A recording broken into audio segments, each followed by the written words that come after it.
Sergeant Detective James Moore with State Police interviewed Latunski, where he admitted to cannibalism after stabbing Bacon. He went upstairs. He saw that, in his words, it was a new moon. And as a result of that, Latunski stated he normally eats Rocky Mountain oysters.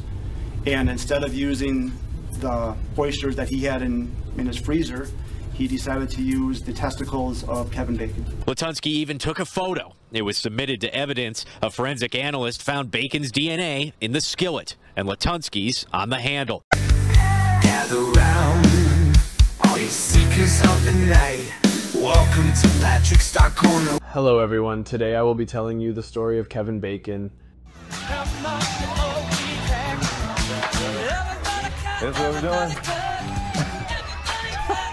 No, not that Kevin Bacon, but our Kevin Bacon, and how his dating app adventures led to his grisly demise, and how the whole thing could have easily been prevented. So let's get right into it. In 2019, Kevin Bacon was a 25-year-old native of Swartz Creek, Michigan, a small city of about 5,000 people near Flint, Michigan. Kevin Bacon was a really happy, outgoing guy. He had a ton of close friends who all described him as the best friend you could ask for. He was always there to cheer them on in whatever they were doing, while also being the shoulder to cry on. He just had that way of making everyone feel special.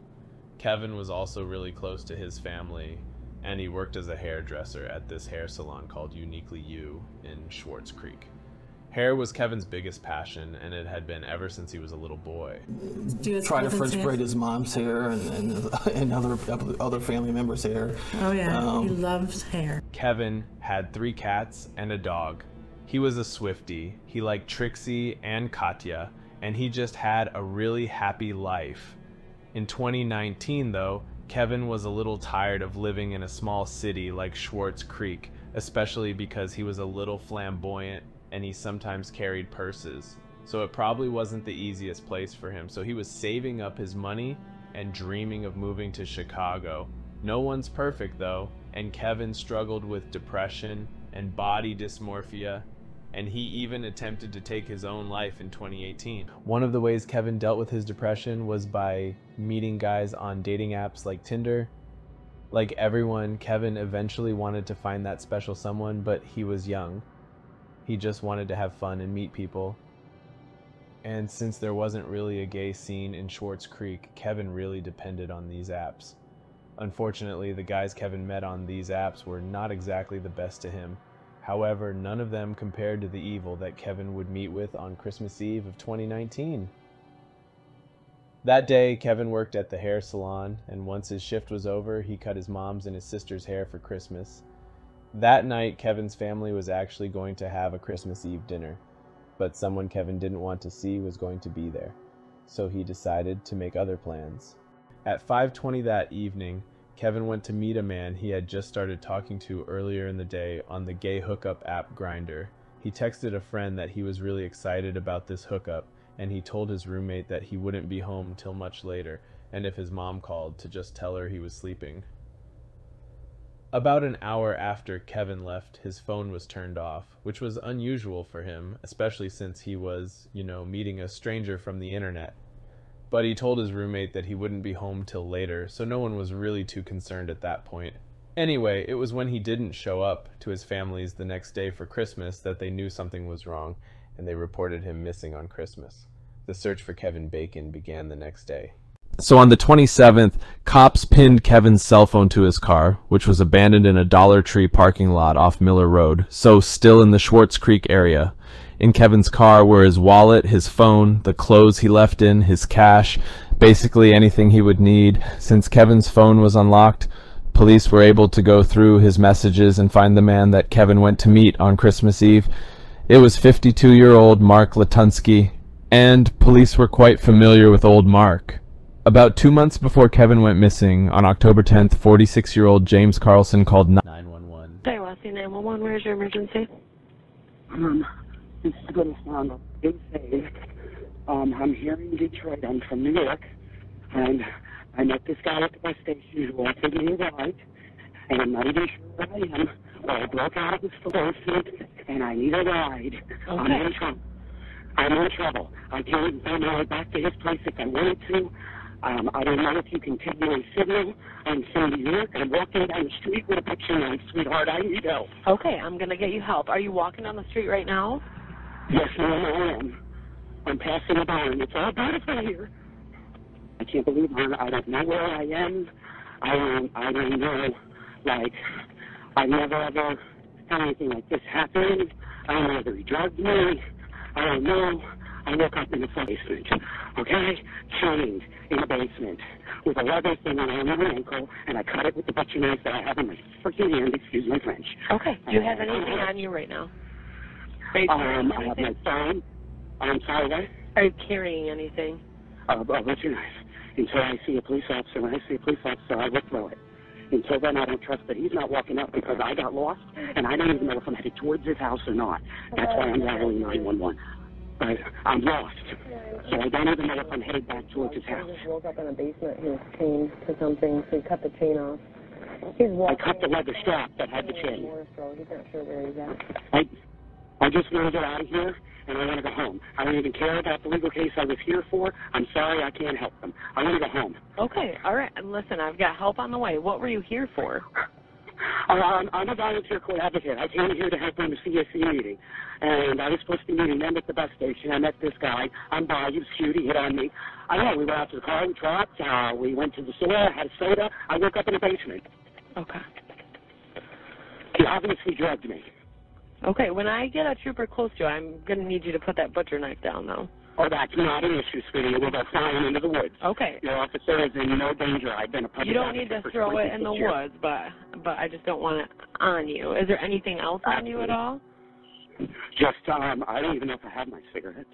Okay. You don't have a bag or anything else? No, I don't know where my bags are, sweetie. Okay. Okay. I was on the first shift and my wallet was in my hoodie. I met this guy in here, and he seemed like a nice guy. He points outside like he wanted to talk. I go outside. He goes, oh, yeah, I get your son shooting birds. He was cute. I said, look, I never had this happen. Are you injured at all? Do you think that you need any medical attention at all? No, I'm not injured. Okay. I only know for myself. I'm in a panic right now. Chain's only as good as the weakest link, honey. He had a leather strap to a metal chain. He's an idiot. Okay, where I'm showing you, the trooper is a little bit away, but when he gets closer, I'm going to need you to put that knife down. Yeah, that's no problem, man. I have nothing but respect for the police officers. I've never had a problem with police. Just advising. He has a knife in his hand. He needs to cut that leather off. He's going to put it down when he sees you approaching. Because I don't know if I'm working towards him, and if he comes walking out, I don't know what I'm going to do. And I don't want to be unarmed. Okay. Because I don't know. I was definitely, I can't, it's so real right now. When this settles in, I'm probably not going to be able to function. This is like shit from a movie. I ran down driveways. I ran all over so much that I'm fucking lost. Excuse my French. I was making sure I wasn't being followed. I don't know whether he's got dogs. I don't know. I don't remember going to his house. Okay. I don't want an incident report. I just really need a ride. Get out of here, please. So if you see him approaching, I need you to put that knife. Okay, I don't see any lights at all. Okay. Okay, I'm starting to see lights coming up behind me. They're ways away, though. Okay. I will sit this on the guardrail as soon as I can tell nobody's walking behind me. This is the second vehicle I'm seeing tonight. Okay. And I'm hoping this is a cop, because if it's not, I'm going to be really scared. I'm flagging down whoever this is. So if this is the maniac, you're going to hear some crazy I don't know. I think this is a cop because that looks like an extra bright light, so I am now putting this down. Okay. I am unarmed. It is on the guardrail. I am not armed. He sees you, he's putting that knife on the guardrail. I am not armed. Okay, I see. Okay. It's over here. He sees you. He sees you. Okay. I just want him to know I'm not armed. He knows. I'm not armed. He knows. Yes, sir, I am. I'm not armed. I'm just really happy to see you. So this James Carlson had actually taken a bus all the way from New York City to have BDSM sex with Mark. That's so very, very sad. Mark actually picked James up at the bus stop, and James says he fell asleep in the car. When he woke up, he was chained in Mark's basement. Mark walked up to him, looked him in the face, and said, "You are not going anywhere," and then walked away. So at this point, James realizes that something is wrong. This wasn't just BDSM, and he waits for Mark to fall asleep, and then he takes a butcher knife, which happens to be sitting right next to him, and cuts himself out of the chains. Cops are able to take James to a safe place, but no charges were pressed. In fact, James made up with Mark, and they spent 2 more days together. What's wrong with you? What's wrong with y'all? Then on November 25th, just a month before Kevin would go missing, a 28-year-old man called 911. Charlotte County 911. I want to get away from some creepy guy. He had me tied up in his basement. I'm sorry, what's that? I'm trying to escape from some guy who had me chained up in his basement. He ran to a neighbor's house wearing just a kilt. I hear a pounding at my door at 4 in the afternoon, and I jump up. My dogs are barking like you probably hear, and this kid has his face covered with a rag and a phone to his ear, and he's like, help me, he's after me, just scared to death out of his mind. A gentleman pulls up in my driveway in a silver SUV, and he gets out, and he's wearing the same getup this guy's wearing, which is a leather skirt and a couple of belts crossing their body, no shoes on, no shirt on, it's 40 degrees out. Mark told police that he and the guy had just been messing around, and the reason he was chasing the guy was because the guy had taken his leather kilt, and those things were expensive. Again, no charges were pressed. Cops would be heavily criticized for this later. Like, maybe if they had taken these instances more seriously and not just written them off because the guys were gay, maybe what happened to Kevin could have been prevented. I mean, can you imagine what would happen if a woman came running out of a basement saying she had been chained up and drugged? So who is this Mark Latunski anyway? Well, he was a native of that area of Michigan, and he was very smart. He attended Central Michigan University, and he worked as a chemist, earning 6 figures a year.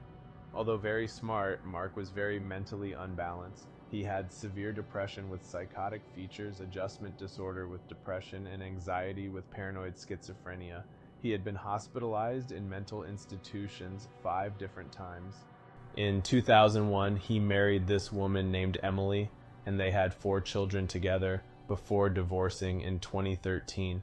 In the divorce papers, Emily said that Mark did not like to take his medication for his mental issues, which led to a lot of problems, like him talking to himself, staying out all night, claiming that his son wasn't his, threatening to take away the kids' animals, failing to shower and bathe, and claimed that the wife and her brother were trying to poison as well. So all kinds of crazy stuff. In the divorce papers, she also mentioned that Mark likes to watch horror movies, especially those with torture involved. Mark lost custody of his kids because not taking his medication caused him to do things like kidnap the children and call the police to report that he had murdered himself. In 2013, he called police as William Gregory Dean to report that he had murdered Mark Latunski with the stroke of a pen, and then he pretended to be unconscious when police got there. In 2016, though, Mark Latunski got married again, this time to a man named Jamie Arnold, who he had met on Grindr. They separated in September of 2019, though. One time I came home and there's somebody there, and he tried to get me involved, and it was like, you know what? I'm gonna make me dinner, I'm gonna go to bed. That's why I had to get out. That's why I had to get out. I couldn't take that lifestyle anymore. On to December 27th of 2019. Cops knock on Mark Latunski's door looking for our missing Kevin Bacon. Mark introduces himself using 2 different names before admitting he changed his name to Mark Latunski for his own protection. He invites cops to go ahead, look around, and when they get to his basement, cops find Kevin's body. It's hanging from the rafters of the ceiling, upside down. Kevin had been stabbed in the back, his throat was slit, and his testicles had been removed. Mark confessed to frying the testicles and eating them. He said he planned to use Kevin's blood and bones to fertilize his plants and use his muscles to make jerky, so Mark was arrested. Sir, are you Mr. Latunski? No, my name is Edgar Thomas Kilt. He told police that Kevin had asked him to kill him, and so he stabbed him in the back, but when that didn't quite work, he cut his throat and hung him upside down for a more painless death. How considerate. Take a knife and put it through your spine. He leaned over and he put it outside. I need to make sure that it's quick. It's not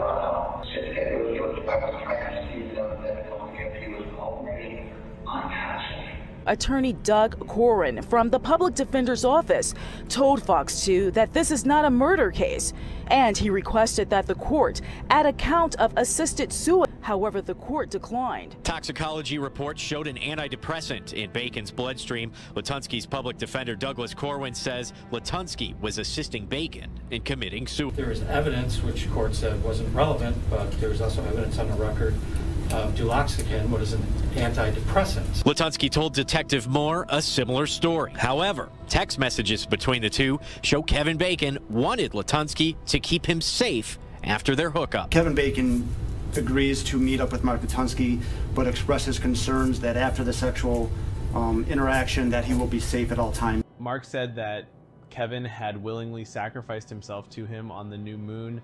His lawyers entered a plea of insanity, and he was found incompetent to stand trial for 9 months. So people in this part of Michigan were shocked. I mean, Mark Latunski had been a resident there his entire life, and they had no idea that there was this monster living among them. Morris ain't that big a town. You blink, you'll miss it. It's the kind of town you either grow up in or settle down in to stay out of the wind. We're all just farmers and deer hunters. I moved from Atlanta and thinking I was going to get away from the crowds and you know, all this kind of stuff, but here I guess you never know who your neighbors are. Just mostly shock and awe that something like this could happen in our small town. Whole situation sending a chill throughout the community. Blew the neighborhood out. John Royce lives right next door and says he's known Latunski for years. The police asked me, you know, if he was cable, and I said I don't think so, but you know, you never know. The community gathered around the Bacon family and painted murals to honor Kevin. Everybody is doing their part to help us keep his memory alive and to keep positive thoughts in our heads right now. And if it wasn't for them, I don't know how we would all get through everything. And it's been overwhelming with everybody because Kevin was a very loved person, even though to people that didn't even know him, because it went nationwide and everything. Because Kevin was a good person. He would help anybody. He'd take the shirt off his back for anyone, even if he's still here, which he obviously is. His family set up a GoFundMe to pay for Kevin's funeral expenses. Jeffree Star, who Kevin was a fan of, actually donated $20,000, and so all the funeral expenses were able to be covered. Kevin's family was shocked to hear details of his murder. Right now, I'm just, my anxiety level's through the roof. I heard things before, I haven't heard them yet, so I'm just trying to process it all and take it all in. There are even details that are so horrible that the police have never made public because they worried it would upset Kevin's family. And with all that's out there so far, I can't even imagine what those details are. I don't want to know, honestly. The state had no trouble selling Mark Latunski's house that he had murdered Kevin in. In fact, there was a huge bidding war over the house, and people seemed eager at a chance to buy this house of horrors. Everyone here, obviously, for the Latunski property. An ongoing murder investigation and a foreclosed home boiling down to this. Whoever's interested, come on up and we'll show you the opening bid, all right? $732. A room full of bidders, like Mark Beatty, all eyeing the keys to the house where police say Mark Latunski murdered 25-year-old Kevin Bacon. It's a nice looking house. It's a brick home. It has a textured steel shingles on it, a little cupola up on the top of the roof. Looks like there might be a couple acres or so. It's a little different because it's kitty corner from a cemetery. Now this home's selling for $101,733 and some change. The four bidders not even able to see what it looks like inside. I am friends with someone who actually cleans up bodies and doesn't mind the gore, and neither do I. Like, I'm fully down, and I heard that the house had trap doors inside of it. The winner, a third-party bidder flying in from Las Vegas, with the Shiawassee County Sheriff's Office not able to share any information on what the house will be used for or who bought it. The possibilities are worrying neighbors like Michael Parks, who lives just down the block. I was hoping it was over with, and unfortunately it's probably not. So maybe if there's a new chapter to take over and all this kind of gets forgotten, that might be good, but if it gets turned into something as like a tourist spot because of this, I don't know that I'm in favor of that. I don't think it should be glorified. People on social media were a little bit suspicious of Mark's husband, Jamie, so he gave an interview to clear his name. But he should have to go through this. No parent should ever have to Period, child. Jamie Arnold talking about the parents of Kevin Bacon. 25-year-old Bacon was found murdered inside what was once Arnold's permanent residence in Bennington Township, a home he shared with his husband, accused killer Mark David Latunski. What is somebody who, when you met, was this kind, gentle soul who turned into this monster? You don't want to believe it. And when's the last time you talked to Mark? I talked to Mark on Christmas Day. I had some friends over and I didn't want him to be alone, so I invited him over Christmas Day if he wanted to come. Okay, so he arrived there in the afternoon, I don't know, sometime around 1, 2 o'clock. He appeared to be normal. He never exhibited any signs that anything was wrong. Jamie said Christmas Day was the last time he talked to his husband, but later told me that his car broke down the Monday before Christmas and he had to get a rental car. He said he had no one to call for help. On Friday the 27th, he was here to take my car, the rental car, back because it was costing me a fortune. And he said, hey, you know what? Why don't you use my car? There's a truck, you know, I'll get that fixed up and I'll drive that and you can drive my car until your car is fixed. Did you take Mark back to the house on that Friday? Yes, I did. Did you go in the house? I did not. I dropped him off at 10:30 at night and came back home. I had to work the next day and he never once said, hey, why don't you come in? He just got out of the car, left, and I left. Kevin Bacon's body was found the following morning. Jamie says he was interviewed by police. Michigan State Police told TV5 they cannot confirm if Arnold had been interviewed by investigators, but did say there are no other suspects at this time. The police told me that if they thought I was involved, I would have been arrested by now if I was under any kind of suspicion. Why would you think that people would think you're involved? Because of social media, because of what's out there. All they know is what they see. I understand. They see pictures of us together. They see that we are married, that we live in the same place. They don't know that I left. They don't know the reasons why I left. Arnold says he never met Kevin Bacon and he doesn't understand how or why this happened. He says he's coming forward to proclaim his innocence and clear his name. If you're in hiding, you're guilty. Or if you're in public, you're guilty. If, you know, what you say is guilty. Why would you have him over to your house on Christmas? Well, because he was somebody I cared about, that I didn't want to be alone on Christmas, because